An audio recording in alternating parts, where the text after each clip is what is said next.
Olá pessoal, meu nome é professor Leandro Guimarães e na videoaula de hoje nós iremos abordar sobre a quarta etapa farmacocinética, que é a excreção ou eliminação de fármacos. Vamos lá?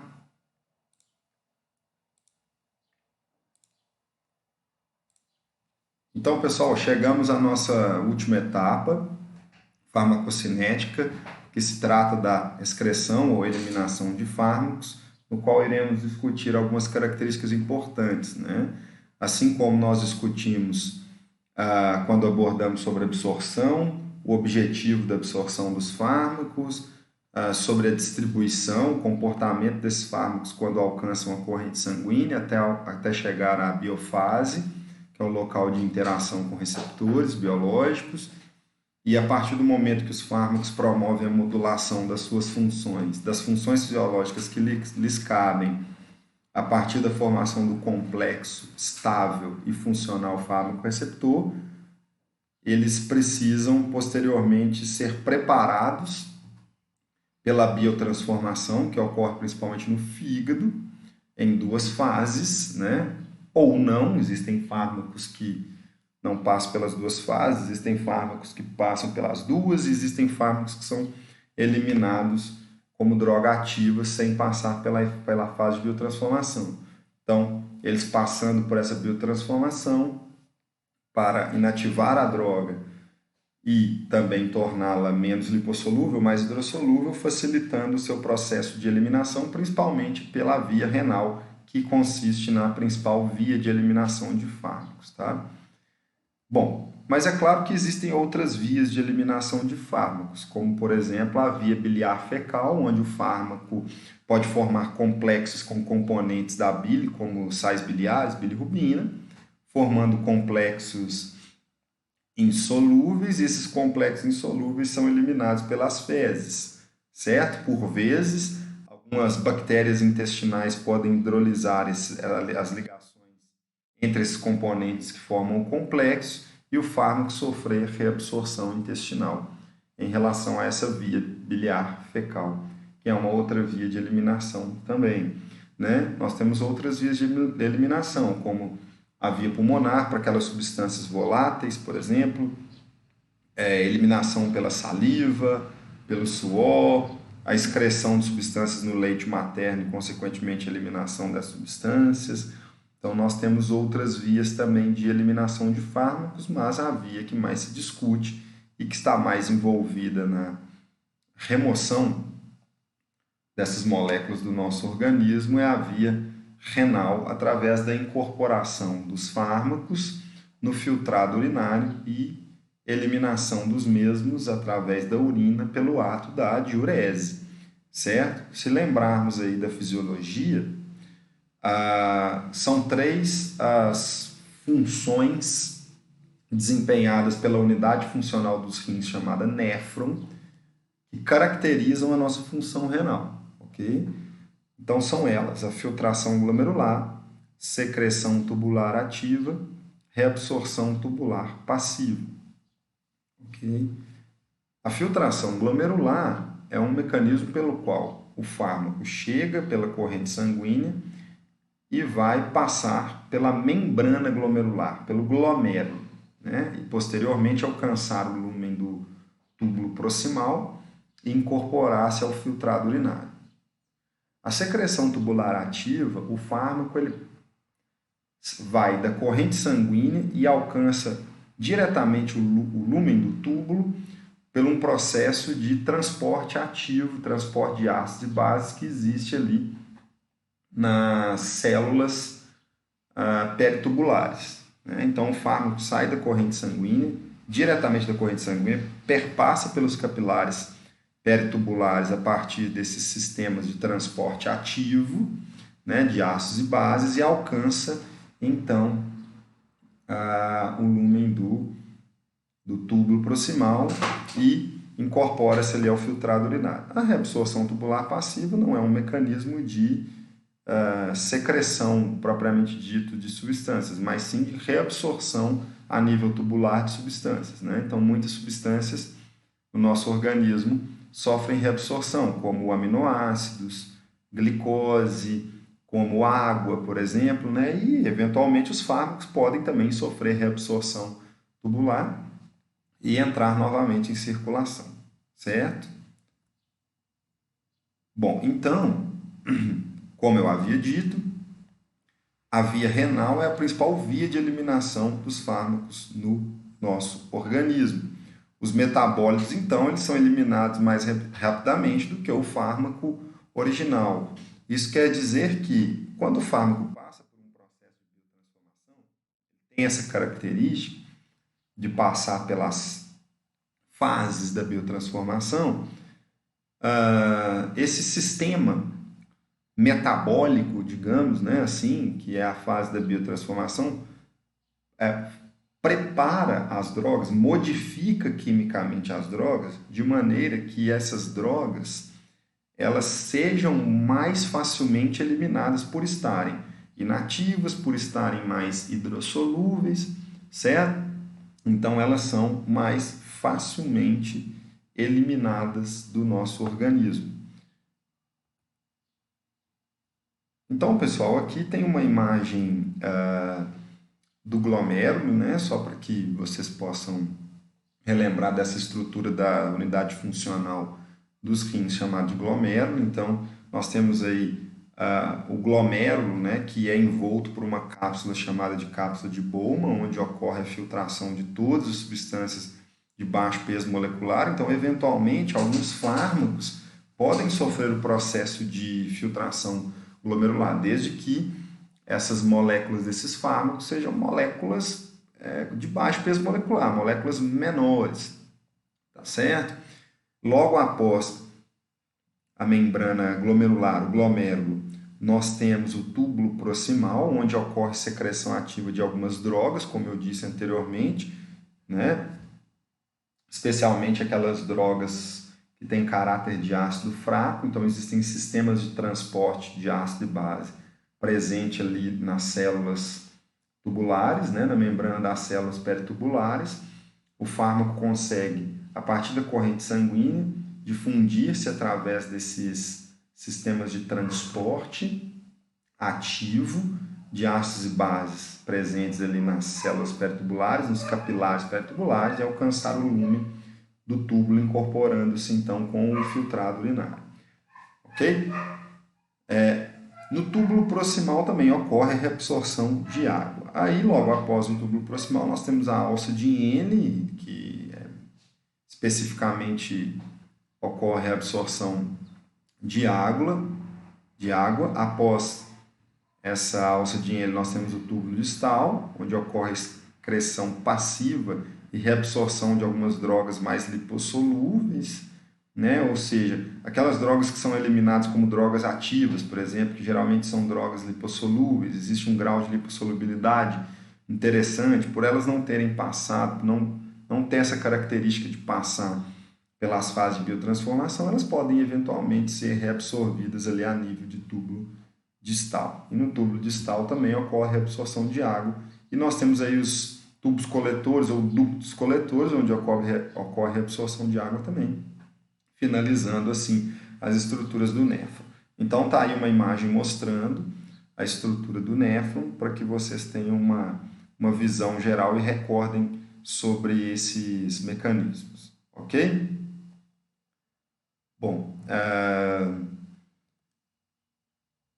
então o que eu havia dito anteriormente, né, é que a filtração glomerular, a secreção e reabsorção tubulares e a próprio mecanismo de difusão são processos pelos quais ocorrem a excreção renal dos fármacos, né?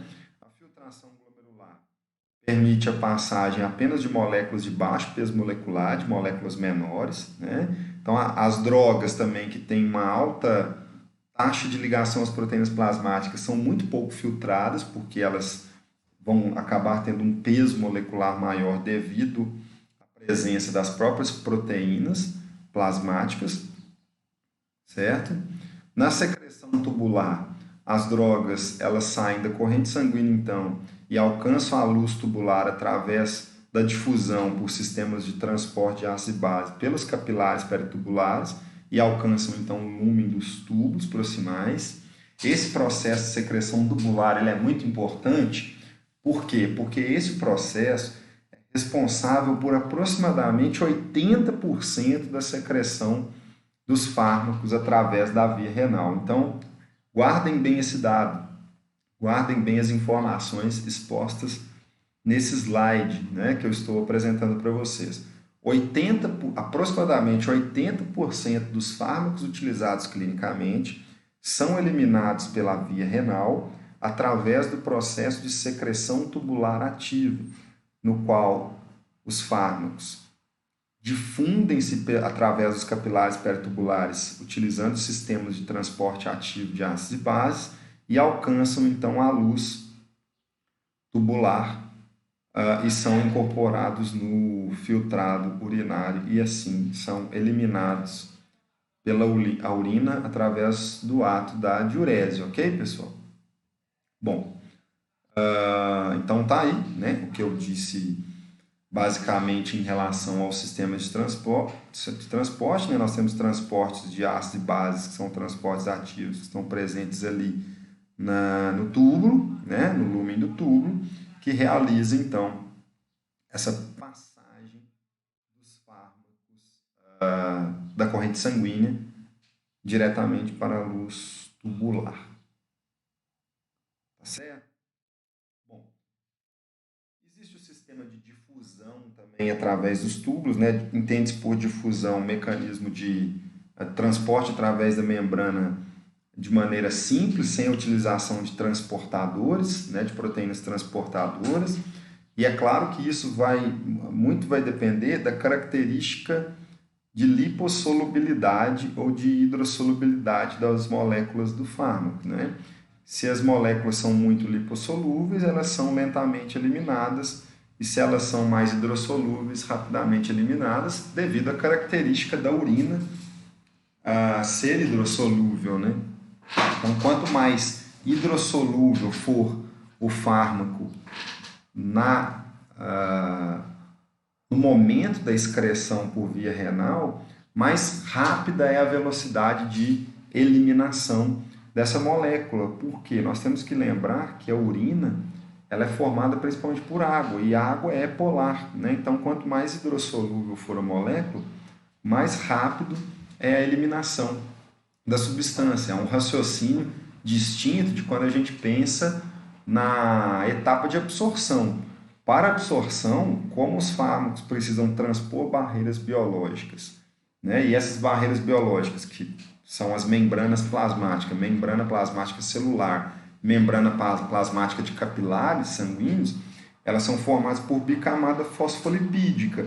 Então, o fármaco precisa ter uma característica maior de lipossolubilidade para que ele possa difundir-se de maneira mais favorável através dessas barreiras e alcançar, então, a corrente sanguínea. Então, na absorção, quanto mais lipossolúvel for a fração do fármaco ali no sítio absortivo, mais favorável é. Para eliminar, é o contrário. Quanto mais hidrossolúvel for a fração dos fármacos ali no momento da excreção renal, mais favorável é, porque a urina é água, né? A urina é polar. Então, o fármaco tem que estar mais hidrossolúvel para se ligar, se incorporar mais facilmente na urina para que seja eliminado através da urina, ok? Inclusive, existem algumas condutas clínicas em casos de intoxicação por medicamentos, nos quais utiliza-se um manejo chamado de modificação do pH da urina para facilitar a eliminação de ácidos, de fármacos, né?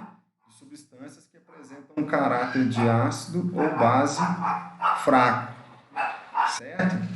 Então, como que funciona essa ideia de favorecer? Sabendo a característica química da molécula, nós temos aí a ideia de que a molécula se comporta de uma maneira específica em determinados valores de pH. Então, se nós temos um ácido fraco, se o indivíduo foi intoxicado por um medicamento que tem caráter de ácido fraco, tá certo? Qual a conduta que a gente utiliza?